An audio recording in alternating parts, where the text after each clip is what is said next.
Hey guys, this is Melanie with Swim Against the Current. I wanted to um, film a video today about um, the third part of my series that I started called Western Religion. I tried uploading this video earlier and it went through, and I wanted to make some changes to it, and YouTube, um, with editing, destroyed my video and left out the important content and re-uploaded the content that I was trying to remove. With that said, I wanted to get back on and refilm and talk about what I was originally saying in my message. And I'm going to make this video a lot shorter and a lot more accurate. And so recently, I've been really retracting and really keeping to myself. I have been going through quite a spiritual journey, and as part of that journey, I have been deciding what resonates with me and what doesn't. And so I, as part of this journey, have come out of a religious narrative. And so with that, I've been doing a lot of studying about religious narrative. And this morning, I kind of was shown and was thinking about my struggle, my issues with ego, and I had some thoughts that I wanted to share. And so the first thing is I wanted to talk about what I'm noticing. And I'm noticing that as part of a religious identity or being involved in a religious narrative, there's the tendency to be involved in a couple of different groups. And then there's an outer group. So we're going to call group one group A, group two is group B, and then the third group is group C. So group A is the majority group, and it's the group that gets the most recognition, and it's the group that gets the most acknowledgement, has the most followers, is the biggest identity group. And so what I'm going to say about group A is that group A is recognized by everyone. And so an example of group A2 is that group A makes a promise to people. Group A suggests that it is better than everyone else. It's the largest. You can feel more at home when you belong to this group. You're part of a family. You're part of a community. And so what group A does is group A offers the gift of salvation. And so group A is any type of religion, specifically Christianity. So on the basis of people needing saved, people needing a community, people needing a place to belong, because the world is just too much. They've been rejected by the world. And so I know for myself that that's why I joined Christianity when I was 16. I also know that I joined Christianity back then because I wanted a sense of belonging. I've always been feeling as if I'm rejected. I've always been someone who has felt, like as the world terms it, a black sheep. And so to be a part of a huge group like this was enough bait for me to spend 3.5 years of my life studying it. And without going into too much detail, I just want to identify group A for what it is.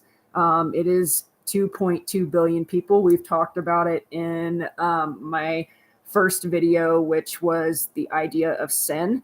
And so with that, that is what group A looks like. Some other things to do with group A. There's a lot of trying to get people to buy in. And so with that bait is the promise of, like I said, being part of a family, being part of a community. being part of a congregation, having a leader, stuff like that. But there's a catch. So once that seed is planted into someone and they take that seed or that agreement to follow what is taught, follow a Christian lifestyle, follow a belief system, they are indoctrinated into that group. So they start subscribing to that group's beliefs. And what's interesting is part of a group A, there's no disagreement. So as long as you're part of that group, you have to agree with what they're teaching, with what examples that other Christians in that community are giving. And so as part of that, you live a lifestyle where you're friends with Christians. You don't associate with people outside the church, or as they're termed, an unbeliever. You are not allowed to go back and be friends with people who are not attending church or who don't fully believe or aren't in the same denomination as you. So there's this constant oppression and fear of making choices for yourself or using your own thinking or questioning or asking or doing any of those things. And so that's group A. Group B is interesting because what I've noticed is this group B is mostly concerned with people who have stepped out of the faith. Like myself, I'm out. I no longer identify, but are constantly searching. These people are termed atheists, agnostics, skeptics, because they are searching for the understanding that they did not get as part of being in the church. So the understanding that they could not question. So I just remember being in church and not being able to ask a pastor or ask anyone that I was friends with, including recently, questions, any kind of differing opinion, or really searching as is instructed when you believe as a Christian. In the Bible, we're supposed to, it says and makes references to the seed that is planted in Matthew. And so if the seed is planted correctly and a person develops faith or starts their spiritual path or their journey, for example, they want to question it naturally. They want to figure out, is this for me? Does this resonate with me?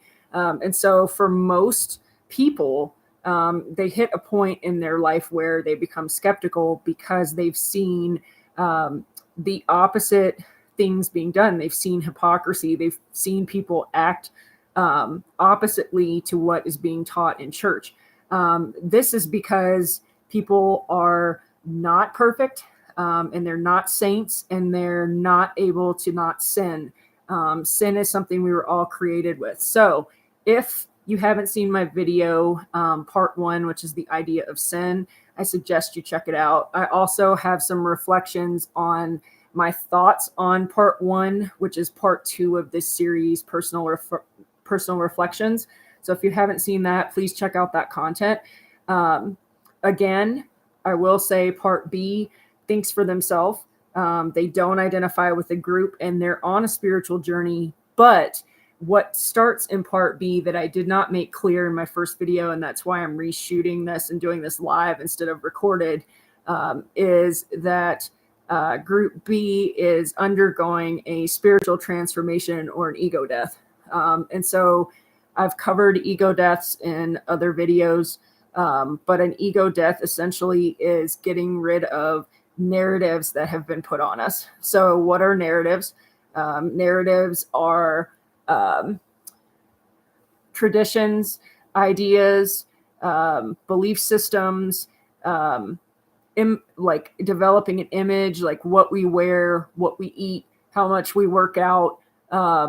Going to college is another narrative. Feeling like you need to be educated, going into a certain type of job because that's what your family's done, stuff like that. So it's all things that are passed down that are reflective of the generations before or reflective of identity. And so that piece of identity develops a narrative. We become who we think we should become because of tradition, because of what, our parents teach us and what our family teaches us. So for example, group A for me, my entire family is Christian. And so if I didn't attend church, I was out. And so I became a member of group A because my entire family is a member of group A. It is really hard, you guys, to shake off group A if you are involved in it. But going back to group B, there's a lot more free thinking. There's a lot more free will, which again, the Bible teaches against. The Bible, if you are a Christian, it teaches against thinking for yourself, and it's oppressive. And so what happens is we lose the ability to think for ourselves. We lose the ability to love ourselves, and we become confined, constricted, and controlled by group A. And so being in group B, you see the control of group A. Being in group B, you develop new perspectives. You question, and you have the freedom to question what you actually believe. And so the last group removes both of these, and the last group is group C. And so group C is the third group, and it's consciousness. So group C sees the happenings of group A and group B and observes it and identifies with it, has been through both group A and group B spiritually, and is now non-identifying, is open to all perspectives, and realizes that all people are connected and all people are one. And so in group C, a person is functioning at a higher level and is above the rest of these groups. And I don't mean above like superior or better than or anything like that, because that's all ego and all competition.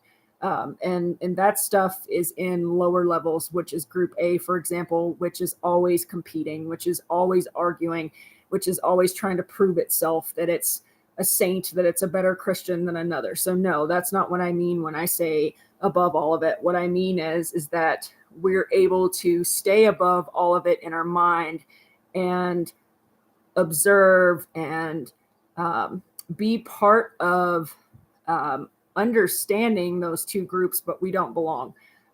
Group C is very much about authenticity and learning about self and undoing the damage and the trauma that has occurred from group A.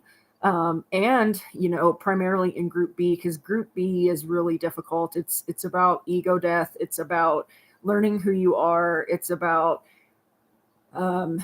reforming your entire life. Right now, I could say personally, I'm in, like, spiritually in between group B and C. I identify with group B because I'm still learning who I am, and I'm pulling off all of these traditions, all of these things that have been put on me, even most recently when I was involved with this last religious group that I was in. And I really don't want to talk about it. So that's the other reason why I'm live right now. And I'm redoing a video that I did this morning, is because that video was not the direction that I wanted to go. And after listening to it and mentioning some names that are not worth mentioning, I decided to film this live. I hope that you guys have been able to actually hear the message. And it's really hard to talk about these groups because they're so obvious.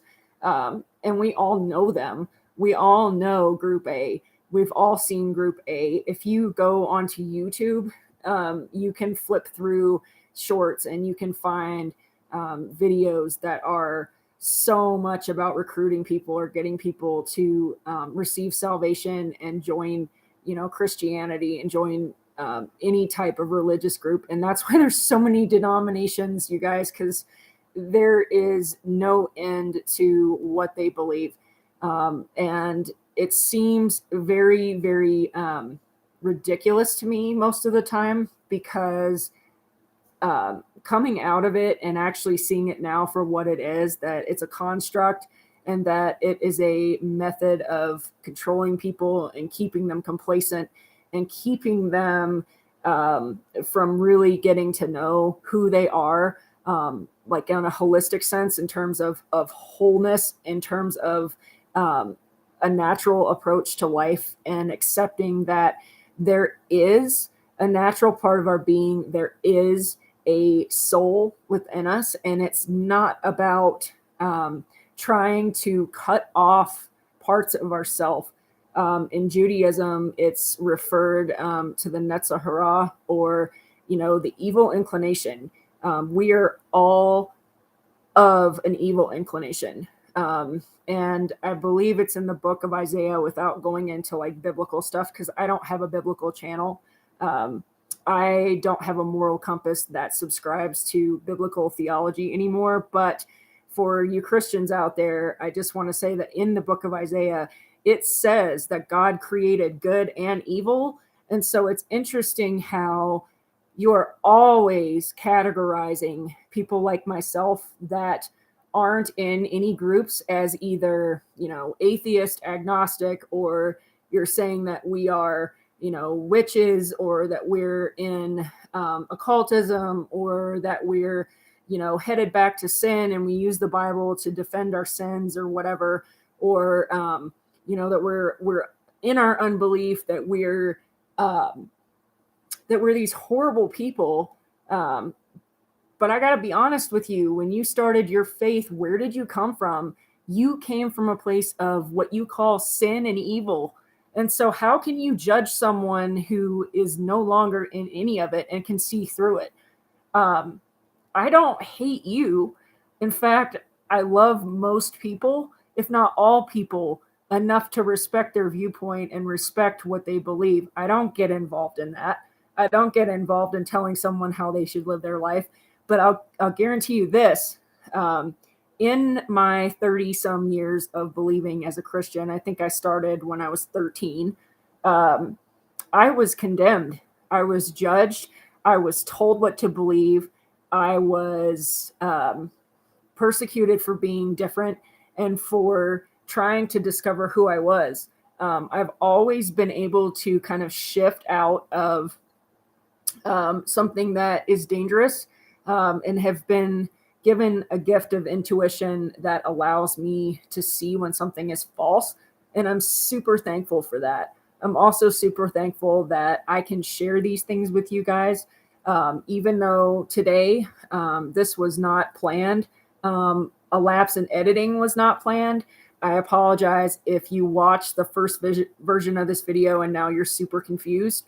I have been having a lot of problems with YouTube and editing. And I hope as my channel grows and progresses that I will be able to edit more and to do more with regard to the quality of my content. But for right now, I'm like most new channels, this is what it is. And so I just wanted to give an apology for that. But I also wanted to make sure that I make clear that moving forward on my channel, I'm going to be focusing more on consciousness and awareness and ego and a lot of things that are not lower level thinking. I'm not going to be making any more videos on Western religion. I may touch on it again at some point if I feel like it's necessary, or if I have questions or subscribers are confused and like I need to explain something further. But for right now, I think this is going to be my last video on it because I want to let go of this part of my life. I have received a lot of trauma and a lot of pain from it.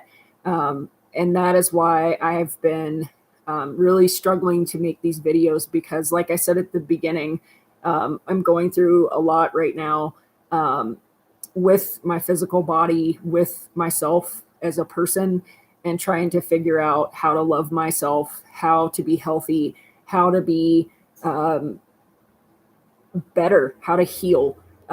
Because that was something I was never taught. I've always lived up to an expectation and tried to master it. And it's not worth it. I've always tried to do some type of narrative. And I think I'm at a point in my life right now where I can no longer subscribe to narratives. I'm not interested.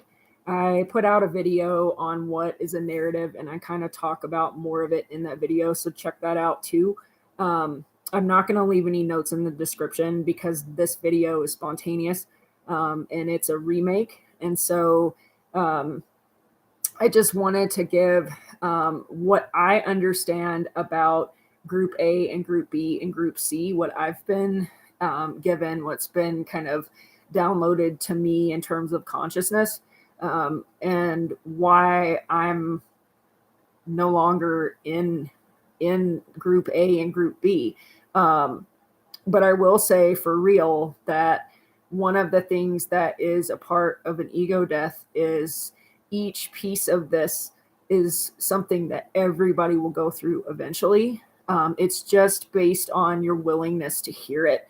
So if you're willing to hear this, then, and you've clicked on this video, then you're already awakening. The other indicator for me that was of an awakening is that I started to question and I left my church a long time ago. And then I was in another group and I left that, or I was faith shopping. I went from one church to the next years ago. And so if you're doing that, if you're contemplating, if you're questioning, I would go with it. Like I have mentioned, living authentically is more important than living for someone else or belonging to a group. I hope you guys have a great Friday, and I'm sending you healing light and shalom. See you on the next one.